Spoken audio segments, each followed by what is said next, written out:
भोकरदन शहरात वैश्यव्यवसाय चालवणाऱ्या पती व पत्नीवर भोकरदन पोलिसांची कारवाई. सुमारास पोलीस ठाणे प्रभारी अधिकारी किरण बिडवे यांना भोकरदन शहरातील महाडा कॉलनी येथील गजानन मंदिराजवळ असलेल्या एका टिनपत्राचे शेडमध्ये पती व पत्नी हे बाहेर जिल्ह्यातील महिलांना बोलावून त्यांच्याकडून वेश्याव्यवसाय करून घेत असल्याची खात्रीलायक बातमी प्राप्त झाल्याने सदर माहिती ही माननीय पोलीस अधीक्षक सो जालना, अपर पोलीस अधीक्षक जालना व माननीय उपविभागीय पोलीस अधिकारी भोकरदन जालना यांना देऊन त्यांच्या आदेशान्वये पोलीस निरीक्षक किरण बिडवे, पोलीस उपनिरीक्षक पवन राजपूत,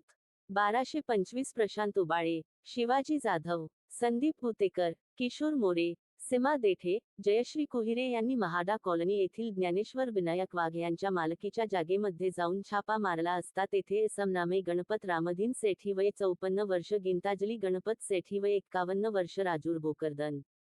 जालना हे बाहेर जिल्ह्यातून महिलांना आणून आर्थिक फायद्यासाठी वेश्याव्यवसाय करत आहे असल्याचे मिळून आल्याने पीडित महिलासह रोख रक्कम 35,680 रुपयाचा मुद्देमाल मिळून आला आहे. वेश्या व्यवसाय चालविणारे पती इसम नामे गणपत रामधीन सेठी 54 वर्ष, गीतांजली गणपत सेठी 51 वर्ष,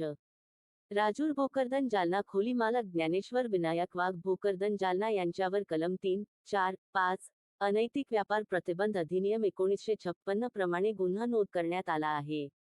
सदर पती व पत्नीवर यापूर्वी सुद्धा पोलीस ठाणे हसनाबाद येथे गुन्हा दाखल आहे.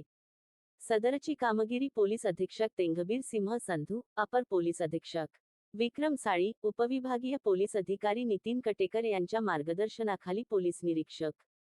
किरण बिडवे, पोलीस उपनिरीक्षक पवन राजपूत, चालक ग्रेड पोपनी चव्हाण,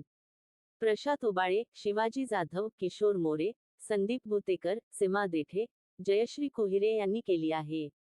सदर गुन्ह्याचा तपास पोलीस उपनिरीक्षक भाऊसाहेब सहाने इंदल बमनावत करीत आहे. लोक तुफान digital news network, Ashfaq Patel.